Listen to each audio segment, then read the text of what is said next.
Hello, everyone, and welcome to the Dyslexia Life Hacks Show. I'm your host, Matthew Head, and in this episode, I'm talking to Andy Barden. He's the founder of Unconventionall, which provides social media marketing solutions. He has his very own podcast called Unconventionall, and you'll find me on episode 8. And alongside this, he has a clothing brand called Unconventionall Apparel.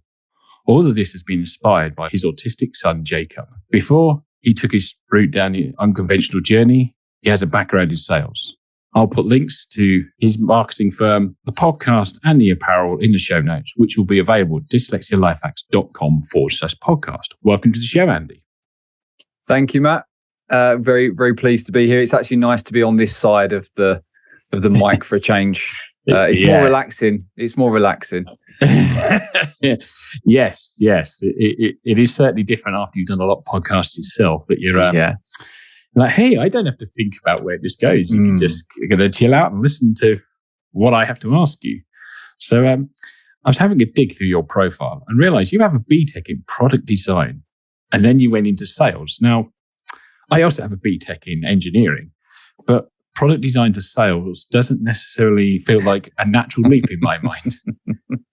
It isn't a natural leap. I was actually in sales first. I at 16, I just finished my GCSEs and I thought, right, I need to get a job, as you did back in the mid 90s. Mm-hmm.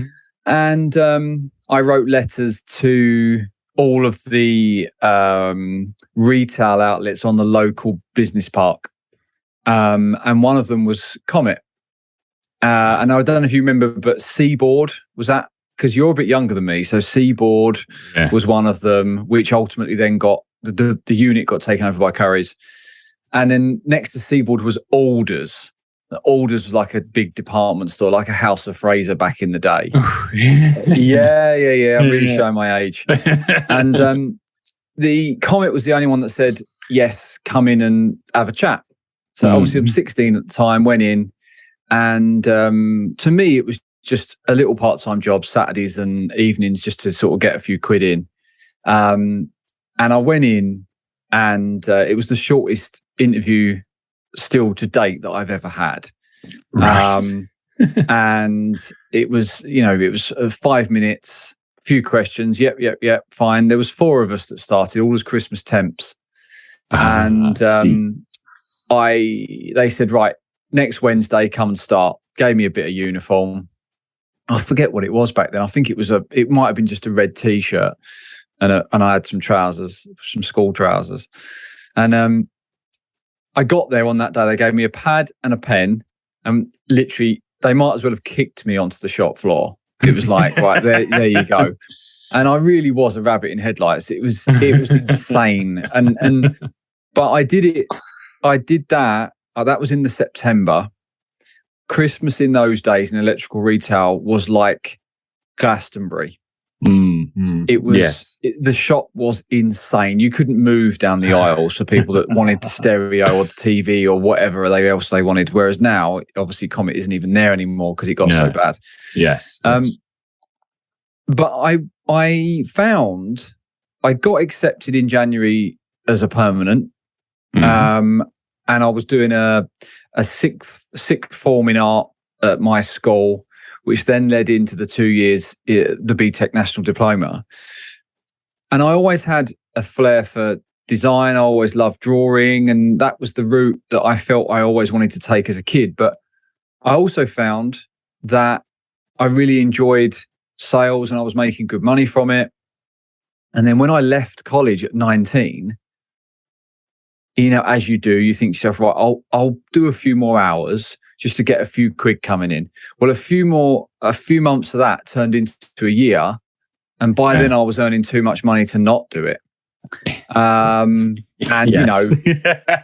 Different girlfriends and different decisions. And then at 22, I kind of made the decision, I'm bored of this. I either jump ship and go and start something else. To be honest, by the time I was 22, I'd already moved out once and gone back home. That was a disaster. And I thought, right, I'm 22. I either stay doing this or I go into management.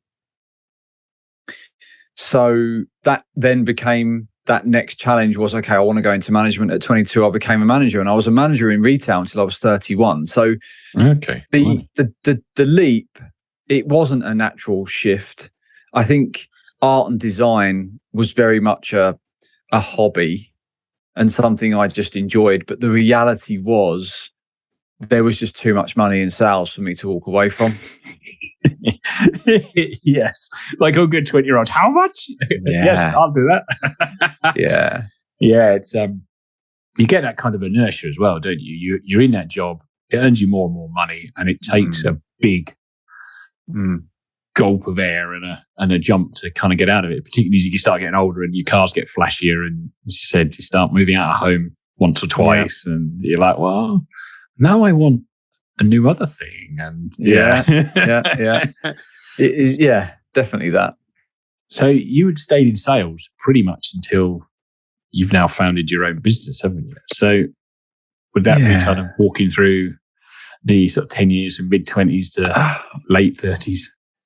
Do you know what? I said something in the recent announcement video that I did when I went self-employed. Yes. I made a big thing of it on LinkedIn, put a video out. The video went crazy. It had a crazy engagement for a 4-minute video on LinkedIn. And I said in that video, I've been in sales since I was 16 years old. And it's taken me until I was almost 42 to realize that I'm not really a salesperson. Or maybe I was, but I've evolved into more of a marketeer. And I think my sales background definitely helps me in marketing. I then obviously at 31, and we're kind of stepping back a bit here, but at 31, I left retail, and I got fortunate. I left retail and went into the digital space, into a digital marketing company, which again was almost as much of a leap as art and design to sales. This was an even bigger leap because I was so analog. Like as a salesperson in Comet in 2011, I was so analog. Like I was a manager. I'd lost touch with all of the products. Yeah. And then I imagine by 2011, the Amazon is really hurting the company as well, and it's on its knees. Yeah. Oh, absolutely. And absolutely, it was in 2012 that Comet went bust. So I got out a year before it went bust, and went into the digital space by pure luck. A friend of mine who was a lot more tech savvy than me had got in with this digital marketing company as a salesperson, and he was a born salesperson as well. Like he's still doing it now in his mid-50s. He's amazing. And he'd got in there and he rung me one day and just said, "Have you had enough of retail?" And I was like, yeah. This was like in the April or May of 2011. It was about a month or 6 weeks before I was about to get married. And he said to me, "Look, I might have something for you. Come and have a chat." So I went and spoke to him and the kind of general manager who was one down from the MD. And we literally just went for a drink in a pub, couple of hours. We all knew each other from Comet, and they offered me the job. And I had a little think about it. And it was a big risk because it was a sales job again. I was going back to sales, but it was digital sales. So it wasn't what I was used to. But again, the money opportunity was just insane.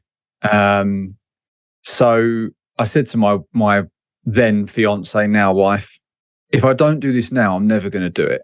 If we get married and we have children and I'm still in retail, I'm going to be stuck there.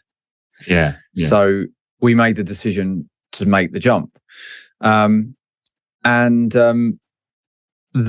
like I said, that shift was a massive, massive shift for me. But I did sales in that digital space for 2 years again, and then they put me into management in that company as well because they kind of saw that was where my skills were. But again, I did that 2 years of selling, but it kind of wasn't really selling. It was very much once I'd got to where I needed to get to with my targets and stuff, I stopped and started focusing on other things in the business. Right. And in fact, we started, a friend of mine who worked there, we started a Facebook page called Star Your Car. Okay. Right?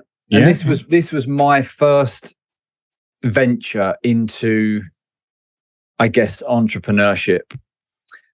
We started it, and my boss got hold of it, and he loved it because the Facebook page went crazy.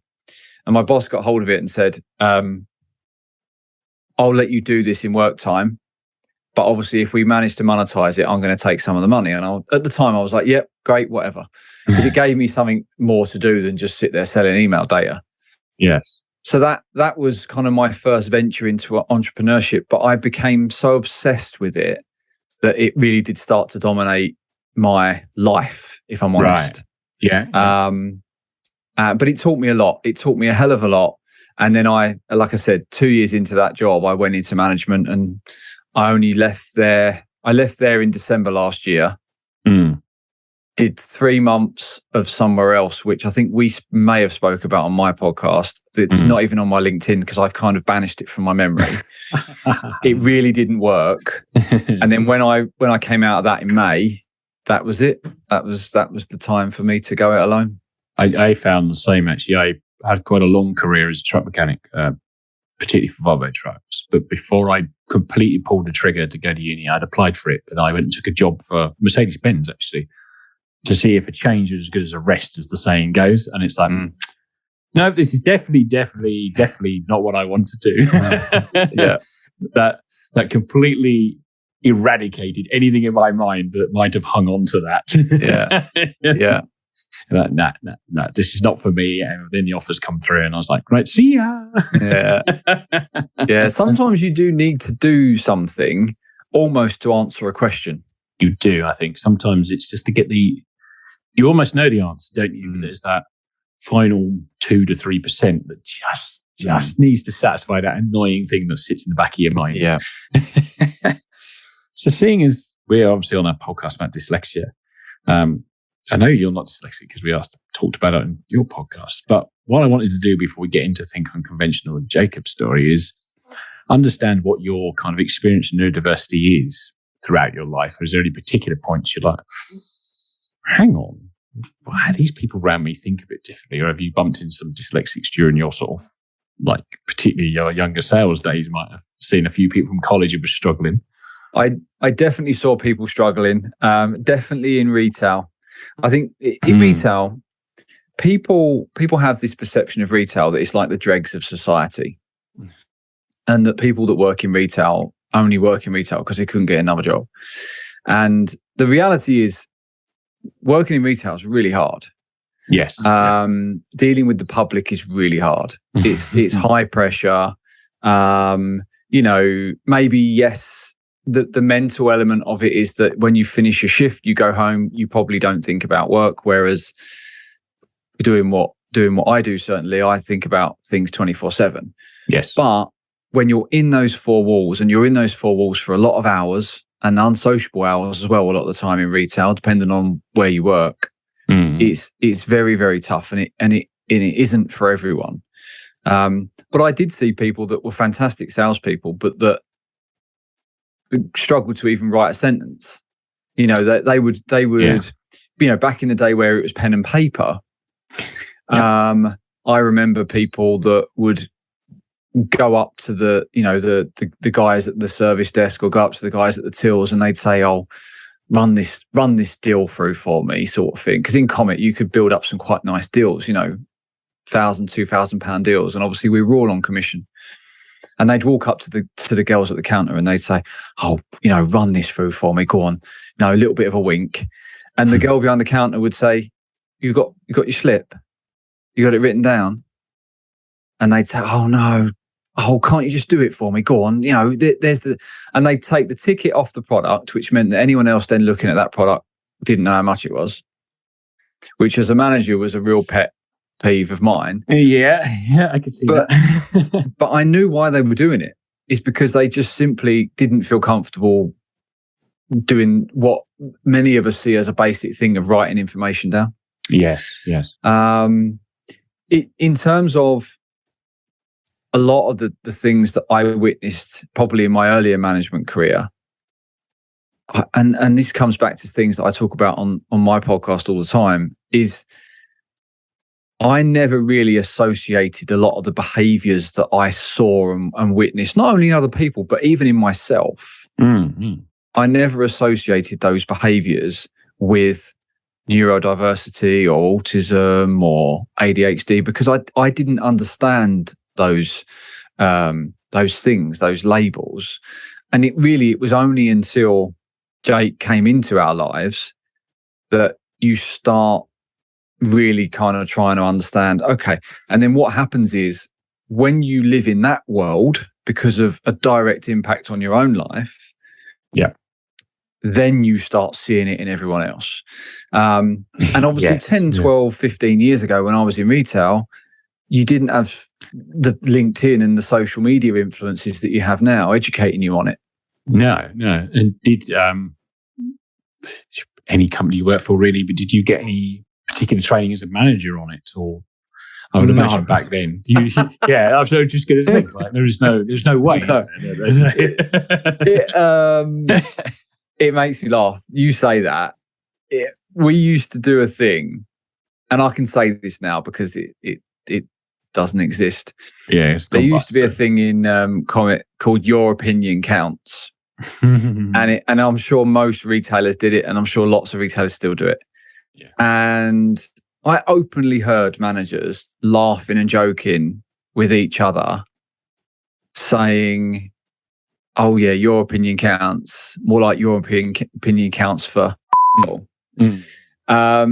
And they'd openly laugh and joke about it, and it really was a tick box exercise.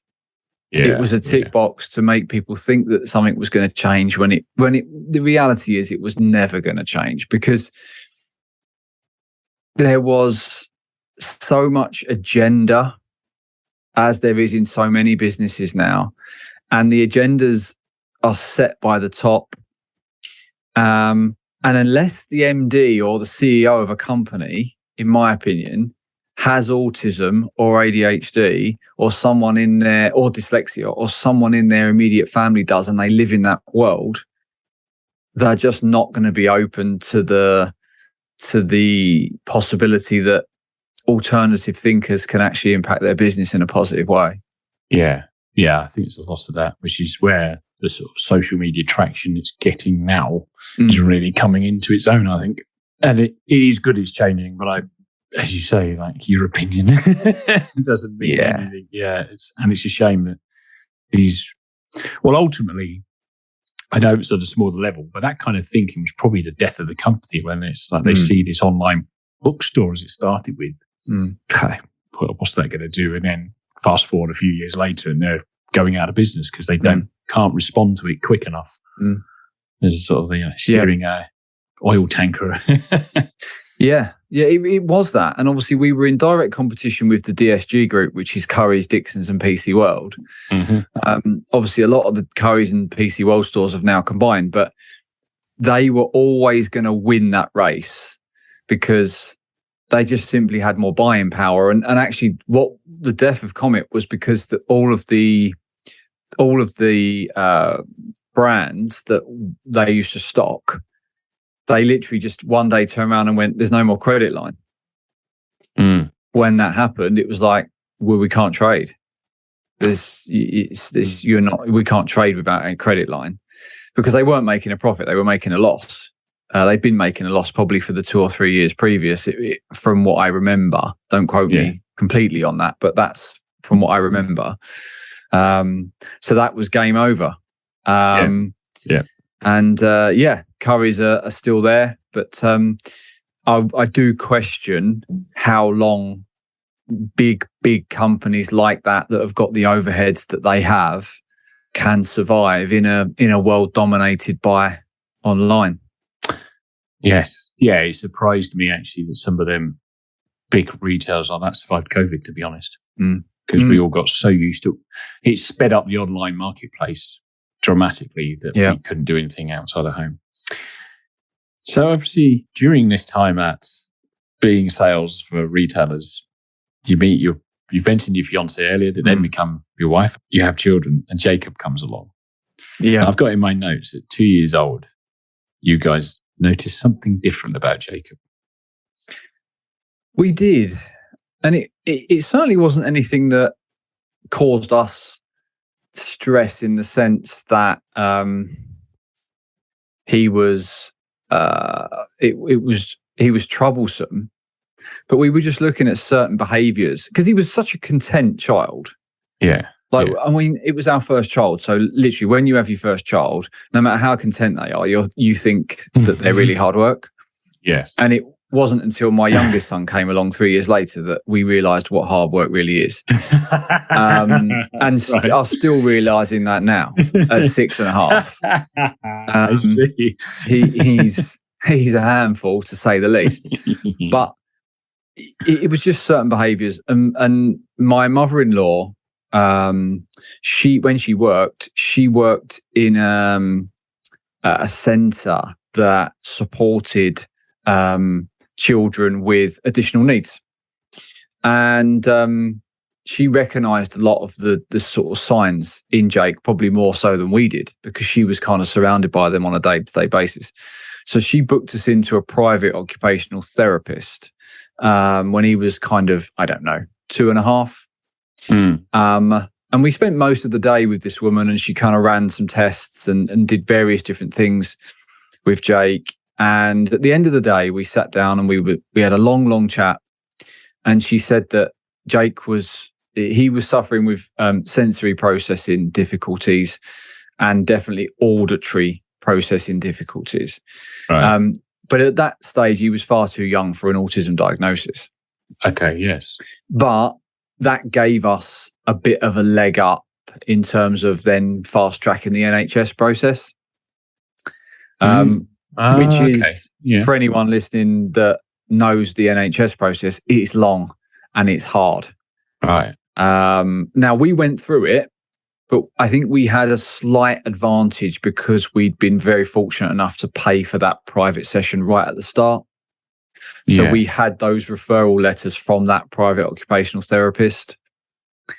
We also, because my wife put in the effort to apply for the DLA, the Disability Living Allowance, we were lucky enough to get that. That then funded from 3 to 4. So by the time we actually got the money, he was about 3. Between 3 and 4, when he started school, he was going to private occupational therapy every single week. Oh, wow. Every single Saturday. Wow. And that was... So that was kind of a year of Saturdays taken there. But because we also then had all of her assessments and her letters and her kind of diagnosis in terms of what she thought there, was going on with Jake and stuff, that definitely supported the NHS process. And he got diagnosed officially by the NHS at about 4.5.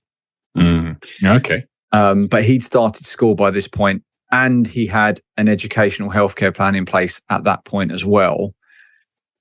But again, my wife worked so hard getting those because, you're talking about 70, 80-page forms. It's ridiculous, which is why most people don't bother. Yeah. Yeah. Gee, that sounds prohibitive. It's insane. Yeah.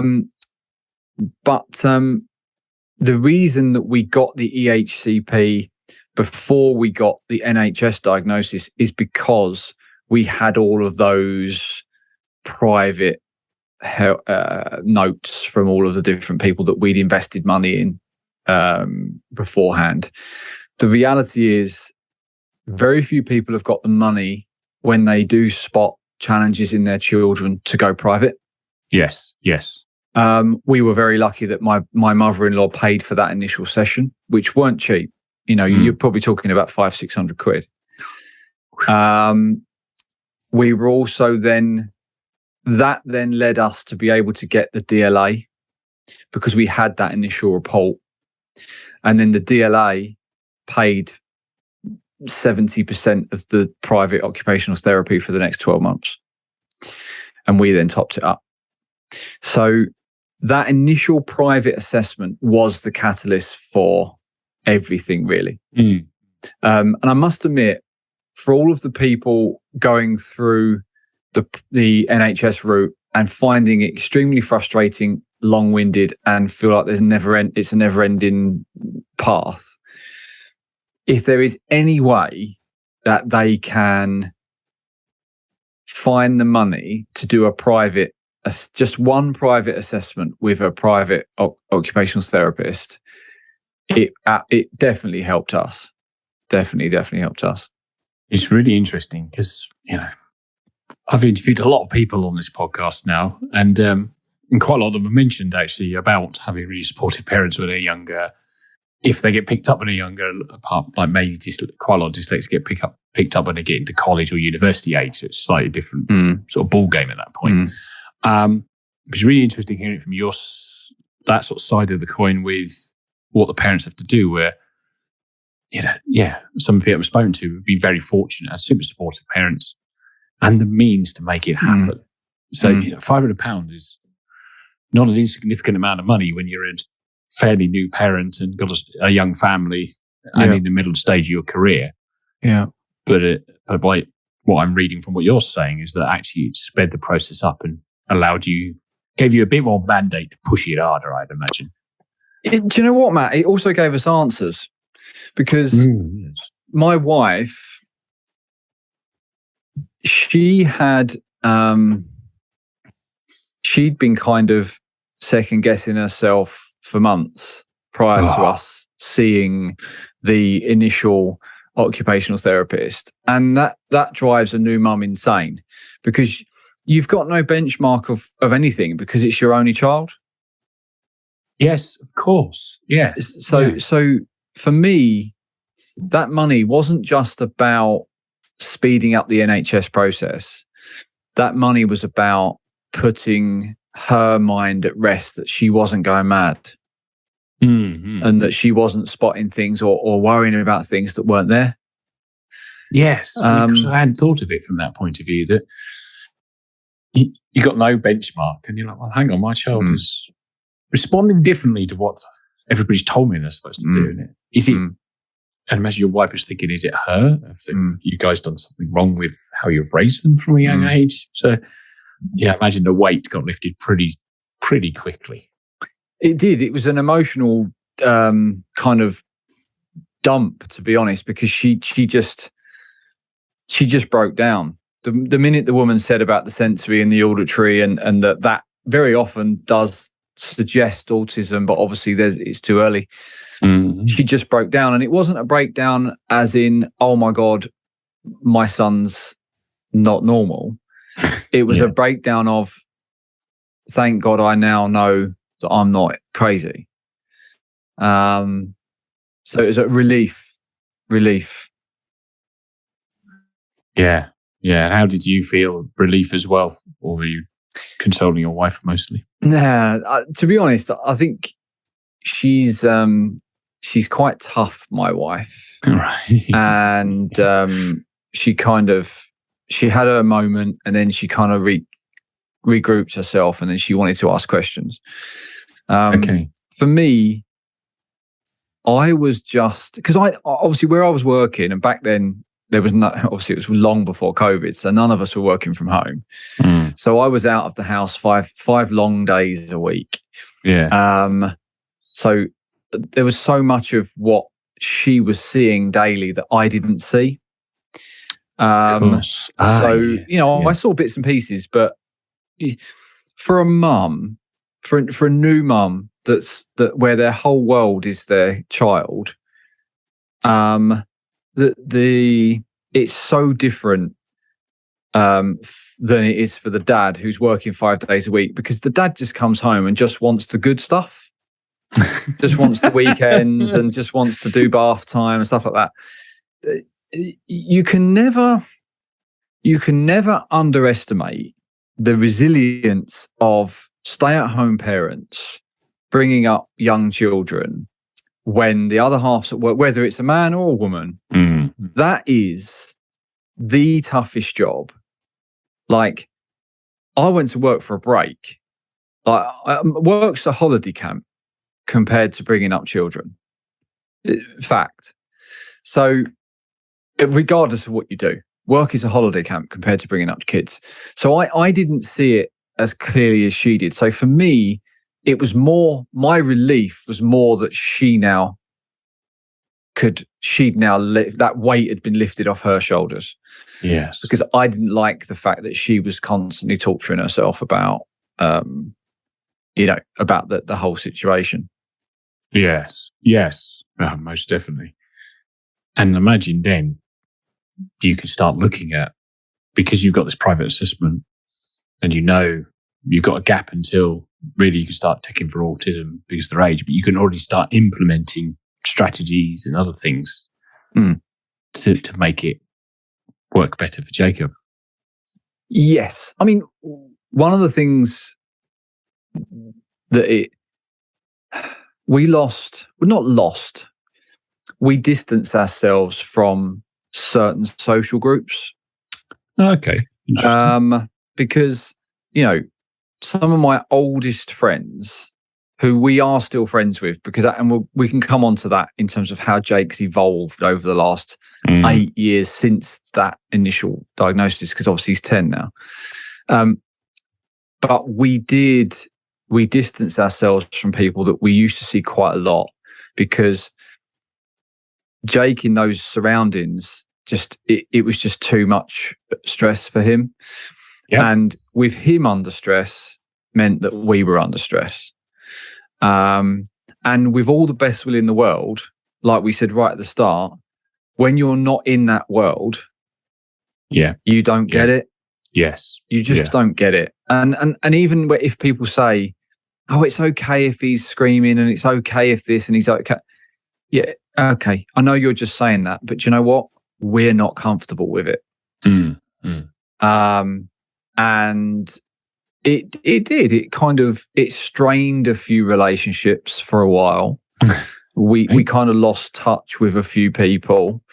Luckily, a lot of those friendships, because some of them were so old, almost like brothers, really, that they never went away. But we did distance ourselves from those groups for a while. And I think eventually those people got it. Those people kind of switched on to it and got it. But it took a while. And it could have easily gone. I think if I was a different temperament person and I maybe had reacted badly to some of the things that had been said and some of the comments that had been made in terms of, the fact that we weren't being particularly social and stuff like that. If I'd have been a more reactive person and maybe a bit more volatile around those sort of things, I think that would have probably ruined the relationships. But I kind of just accepted, do you know what? You don't get it. So I'm not going to stress myself out anymore by trying to kind of put fuel on the fire. Do you know what I mean? Yeah, I do. And I think maybe you also have to go almost within your own little family group, reassess and work out what works for you, get your own house in order before you can start getting back out into heavy world. And imagine having a young autistic child in a busy social network is challenging before you've worked out how to do it in a way that doesn't overload them. Yes. Yeah. It definitely was. But like I say, things have massively evolved, and it's allowed Linz and I to perhaps broaden our experiences a bit more. Yes. So talking about broadening experiences, if that was a deliberate segue, I want to get onto the Think Unconventional brand, which from my outside looking in is obviously heavily inspired by Jacob, but pretty much ties in heavily with the neurodiversity. So I know where the seed starts with that, but what made you think I need to leave my sort of corporate job and really start pushing this as a thing?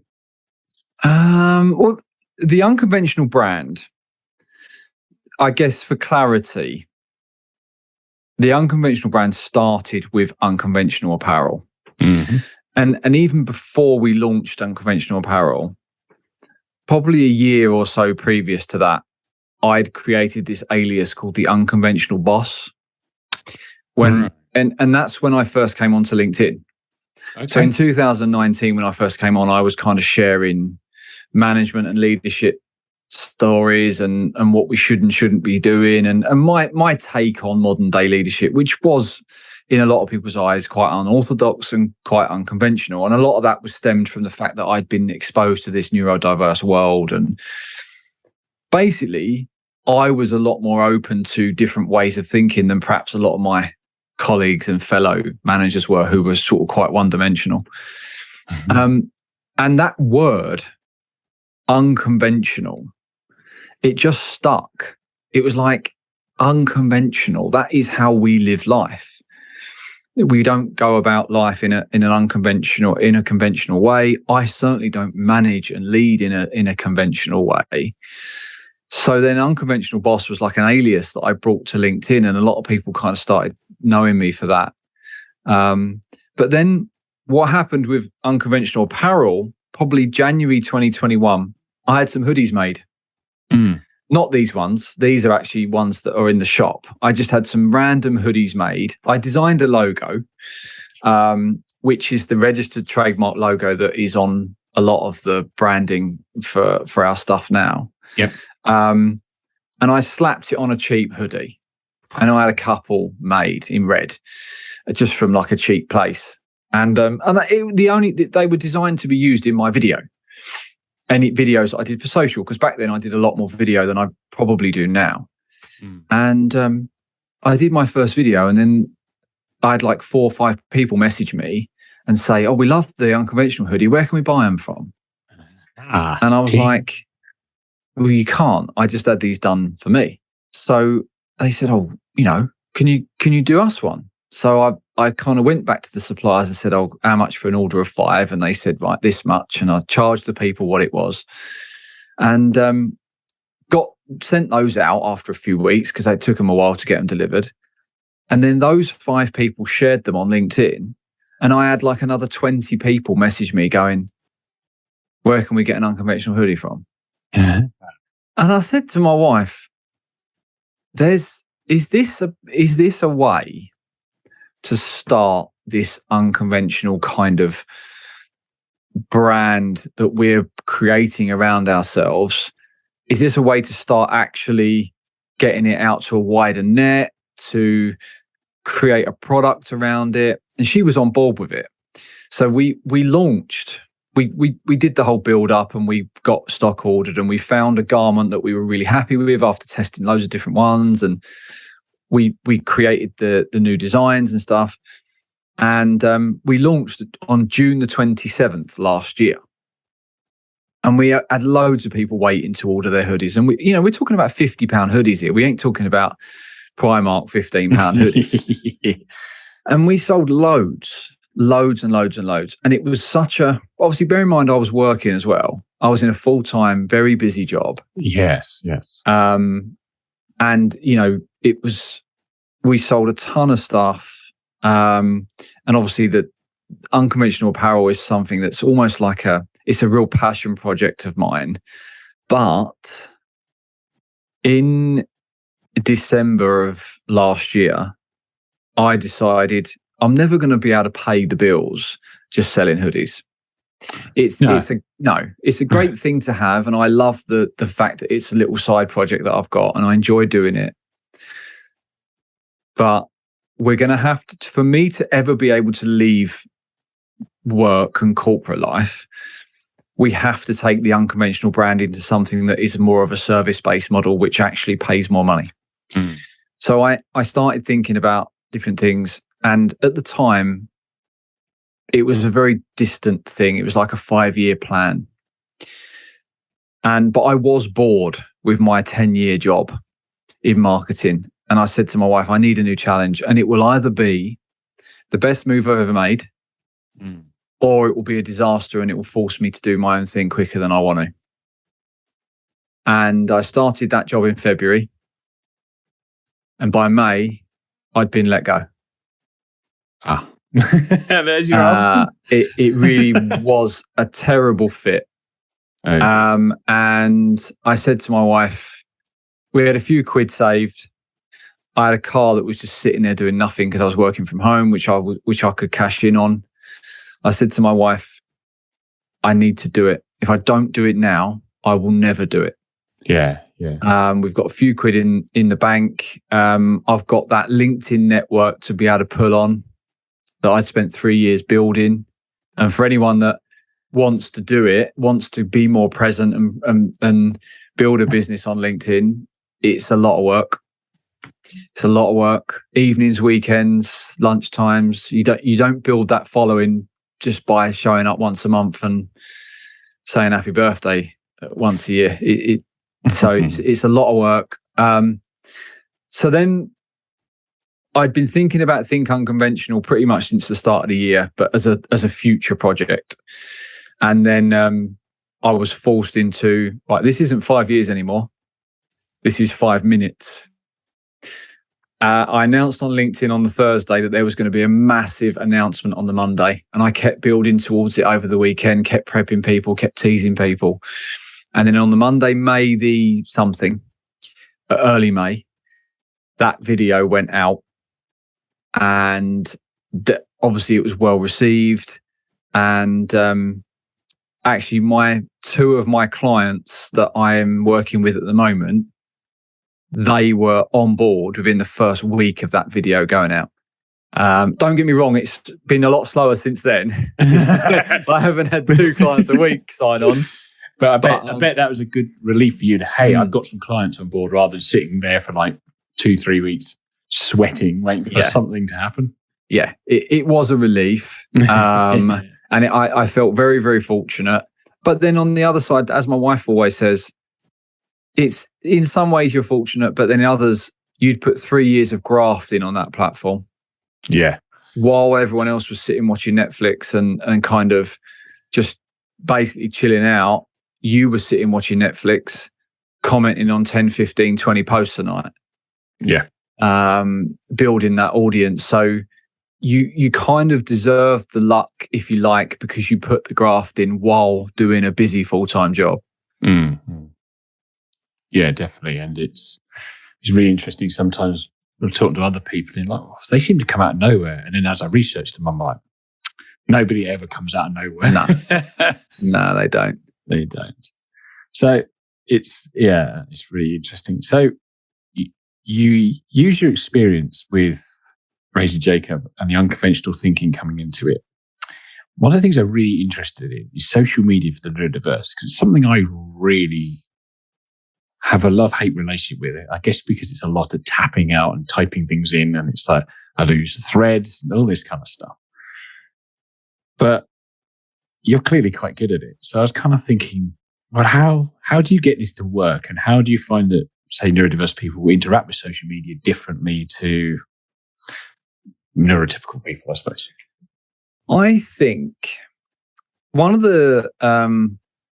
do you know Gary Vee? Yes. So a lot of people, you either love Gary Vee or you hate him, or because there's not a lot of in between. He's a bit of a Marmite character. Yes. But before I came onto LinkedIn, he said something on one of his, in fact, he used to always say it, and it really stuck with me, and I still say it to clients now. Document rather than create.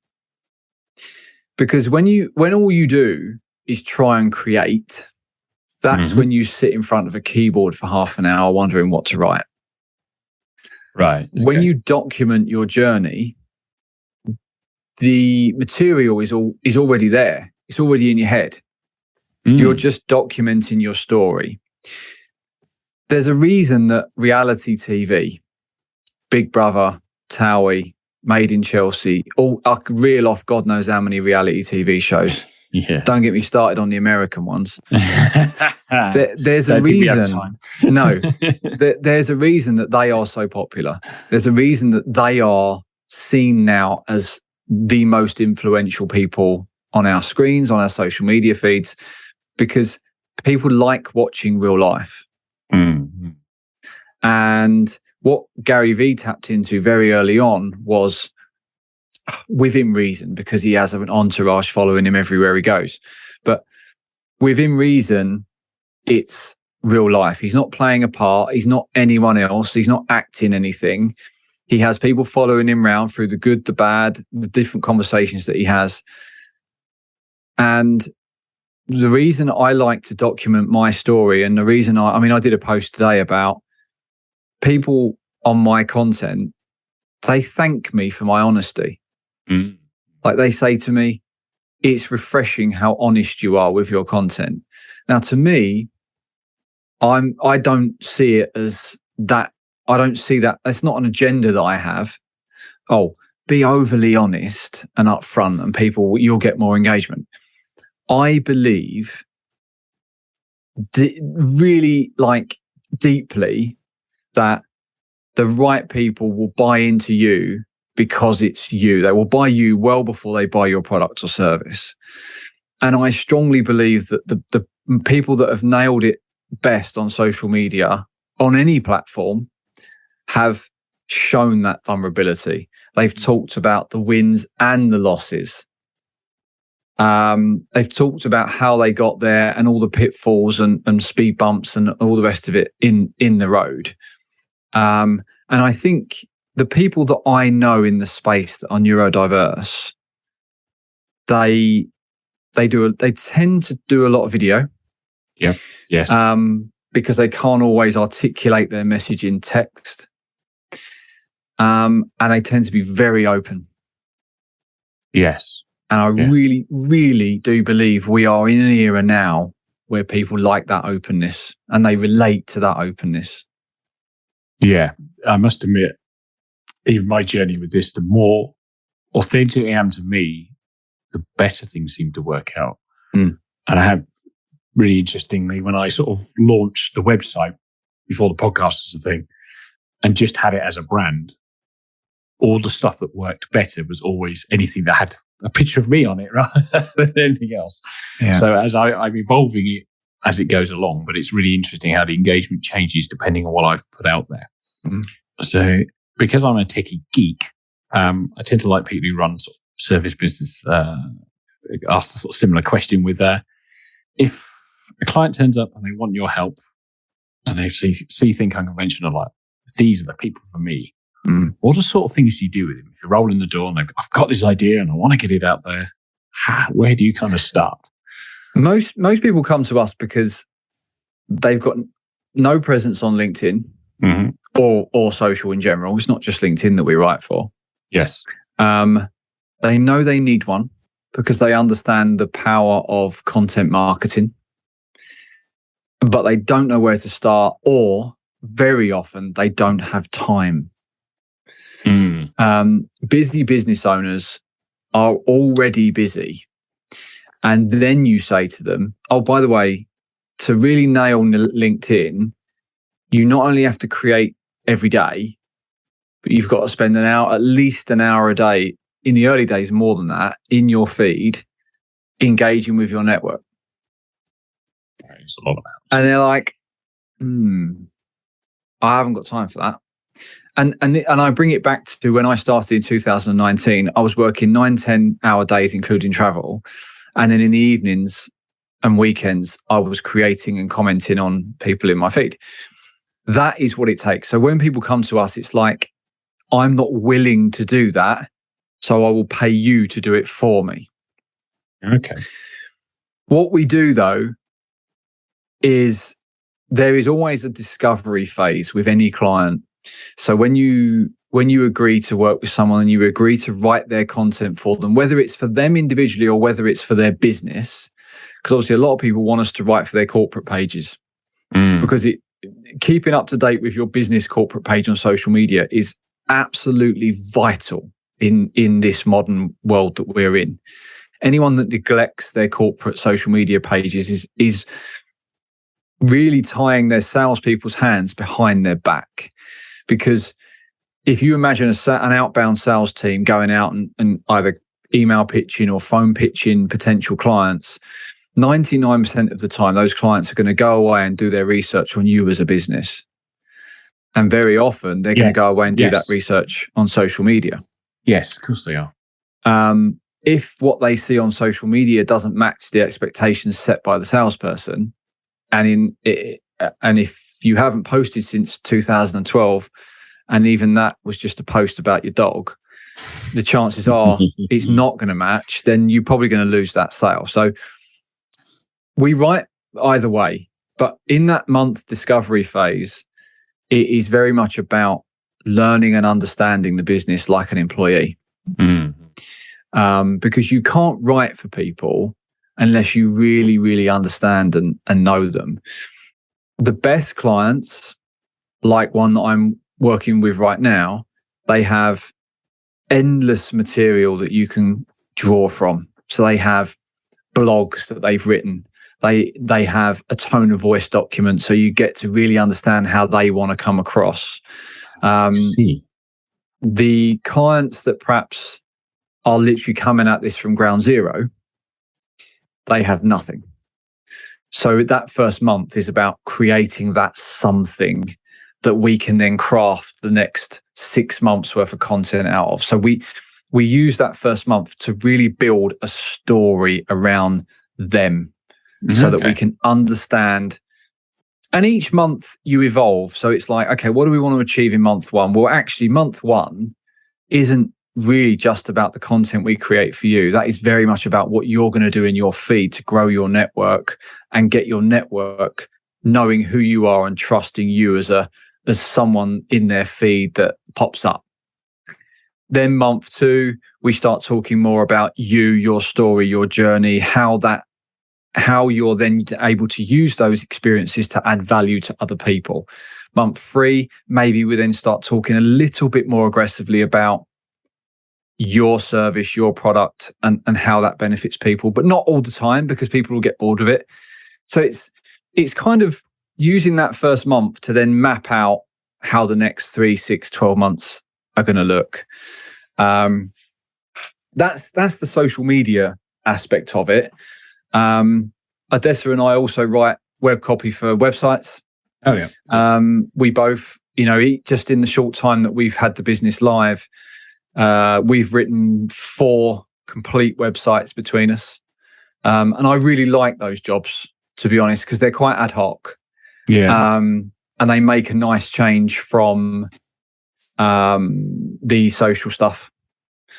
But I think the biggest element that I love, and again, this might be just the way that I see the world and the way that I do things, and it might be because of my evolution of how I live my life, where I'm always open to new experiences and new and consuming new information. Every client I work with teaches me something. Like, and not just teaches me something about the world, teaches me something about copywriting. Because just because I write for people doesn't mean that I'm the best writer or I'm an expert in my field that can't learn something new. Yeah. And I love that. I love the fact that it's always a two-way, we're not just selling time here. We charge based on the fact that someone wants 3 posts a week, 5 posts a week. They want a whole website written, 10 pages, 20 pages. We have to base it based on the time that it's going to take us to create that content. That's kind of where our price structure comes from. But actually, what I'm learning is sometimes we get that pricing wrong and something takes longer than it's supposed to take. Yeah. But just today, even, I was working on some stuff today because we've got 2 new clients started this month. And I'm looking at it going, yes, this is taking longer initially than I thought it would. So my pricing structure was maybe slightly off. But today I've learned so much new stuff by doing that research that I can then use with so many other clients that I look at it as an investment in myself as opposed to I underpriced it. Do you know what I mean? Yes, I do. And I think the sort of the early stage of growing some businesses, so I've heard from various leaders, is like, yeah, you probably your pricing structure might be off in the early days, but you are in a phase of learning lots and lots of stuff before it really, and then you pile it in later and make more money out of it later on, in theory. Yeah. So just a little bit curious in the mechanics. So just referencing our conversation about being yourself, being authentic. So I could be reading one of your clients' LinkedIn post, and it looks like a post by them with a photo of them underneath it, but it's copywritten by you that they type into LinkedIn, or you type it in and you get them to send a photo through. How's the mechanics work? We do it all. So the way it works, to make sure that, because at the end of the day, LinkedIn is just marketing, and people are always paying other people to do their marketing. People pay copywriters to write their marketing copy. It's not really any different. No. So yes, you would see something, and there is a potential that it's been written by someone else. However, that client approves all of that copy. Yes, so they look at that copy and say, that's my tone of voice. I'm happy with that to go out. They might tweak elements of it, and then it fires, and then it goes out and it's scheduled. But obviously, that's to look at an entire month's worth of content that you've written for someone, for that person to look and tweak any amendment, make any amends, is probably a half an hour job. For them to write, create the habit to schedule, find time to schedule every single day. Most people can't do that. No. So we write, we get sign off, we schedule, we deliver, and there's no flaws in that process. Everything happens as it's supposed to happen for that client. Whereas if you leave it to the clients, which is why they end up coming with us, it's like once on a Monday, and then maybe they won't get round again till Friday, and then it will be like another week. You're never going to win on LinkedIn without consistency. That's the number one factor in the whole game. Consistency is everything. Yeah. That's really interesting. It's kind of interesting prying the door behind the social media world and how to get stuff driven. And I imagine I'm thinking of video content now, but you more or less write a script for that, do you? And things like that. It's funny, if I'm doing what I would call a polished video, that is a real, like, for instance, over the next week, Odessa and I have written a massive front to back guide for a complete rookie on LinkedIn, and all the different things they need to do to start winning. Now, because of our inclusive, the fact that we want to be inclusive with everything that we do, we're not just going to put that out as a PDF document that's in written form with a few nice images. I'm going to film all of the elements as well. So for people that don't like reading and that can't process blocks of text and stuff like that, which a lot of the time is me, and they would rather listen to the information while they're working and perhaps consume it in that way, or see it, or see me talking, because they prefer to look at someone's face when they're talking. There's all of those different options for the different types of learning style. That is good. Well, when I record that is scripted. I'll vary off it every now and again, but there'll be a script there that will pull me back in line so I don't waffle. And that will be what we would typically call as professional, although it will be in my tone. Yes. And which is, professional is a loose word. If I'm doing my daily vlogs, which go out most days, didn't go out over the summer holidays, but I'm back on them now because I'm on my morning walks. They are completely off the cuff.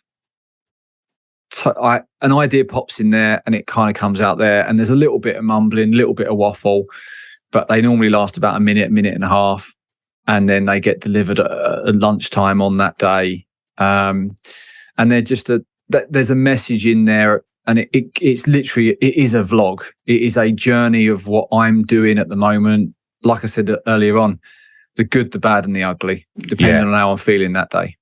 It is interesting. I had thought you must be out on a walk every time I see your vlog. It's like he's out for a wander again this morning. Yeah. Cool. Well, I think it's coming to the point where I'm going to start bringing this podcast to a close. And at the end of each podcast, I ask 3 rapid fire questions. They are rapid fire questions from me, but don't need rapid fire answers from you.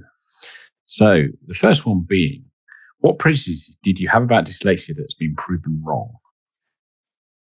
I I always thought it was just that people couldn't spell. And following on from my podcast with you, I very quickly realised that it's so much deeper than that. Yes. So much deeper than that. I'm glad I helped with changing some of your prejudices. Okay, this leads me on to the next question. If an alien landed and asked you to describe dyslexia to them, how would you do it? Oh. Well, I probably would have. I would have said it's just people that can't spell.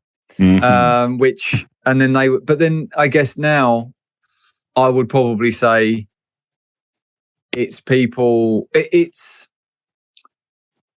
people that see the written and the communication styles that we all take for granted a little bit differently, and they potentially just need different forms of communication to actually get the best information from the given subject, if that makes sense. Yes, I'm following. Yeah. I've massively made that up. Jesus Christ, that was such a blag. Such a blag. That was a question to put someone right on the spot. That was. There's a very distinct deer in headlight look that people have when they're like, what? Yeah. So no, that's cool. Your answer is pretty good as well. Okay, and the final question, and seeing as this is the Dyslexia Life Hack show, do you have a favourite, dyslexia life hack or life hack in general, seeing as you're not dyslexic? A favourite life hack. I'm gonna refer this to my own experience because I'm currently kind of in the process of exploring my own ADHD brain, if that makes sense. I'm not diagnosed with ADHD, but the more I do the Unconventionall podcast, the more I kind of see so many signs of it in me, because I've interviewed a lot of ADHD people now. And one of the things that I've always struggled with is focus. I've always struggled with focus. And as a business owner, there's so many things that are coming at me at once now that focus has been a real issue. But what I've learned to do is, although it makes me a bit rigid and non-reactive, but it's the way I have to live. Yep. I have to map out my week as this is this day, this is this day, this is this day, this is this day. And even if that leaves me with spare time on a given day and overworked on another day, if I let an outside influence or a reactive thing that's popped in, like an email or something, interrupt a day where that's not supposed to be there, it will destroy that day. Right. Yes. Absolutely destroy it. And I then won't get the thing done. So I turn when I'm writing, if I'm writing for clients, I don't have anything else on. Yeah. No LinkedIn, no emails, no nothing. Yeah. And I think for me, I was never like that. For 26 years of working, I was always, people would come at me and I'd be really unproductive. And I've had to be disciplined with that now. I think working from home also puts a spotlight on it as well. I think I noticed it with my own working from home now. The discipline really has to be harder because mind sucks to just come along, and your phone is like the most interesting thing ever known, even though it's done nothing for half hour, but I got to check it. You're like, God damn. So I do have to sort of discipline and get on with it. Well, before we sign off, where can people find you, and is there anything else you'd like to add? People can find me. The easiest place is probably LinkedIn. For those people that want to talk to us about copywriting in any form, then thinkunconventionall.com has a contact form on it if you want to go down that road, and we'll come back to you on email. Unconventionallapparel.com is the website for all of the hoodies and the t-shirts. 5% of all sales revenue goes to the National Autistic Society on that. But again, people can talk to me on LinkedIn about anything unconventional. Really, the best place is LinkedIn because I'm always on there. Okay. Well, I want to thank you for taking the time to come on the podcast. It's been really interesting, particularly hearing things about getting your son diagnosed from a parent's perspective, where I've had a lot of stories from their personal themselves perspective. That was really fascinating. It's been brilliant. Thank you, Matt. No worries. And I want to thank everybody else for taking the time to listen. And I will talk to you in the next episode. Goodbye for now.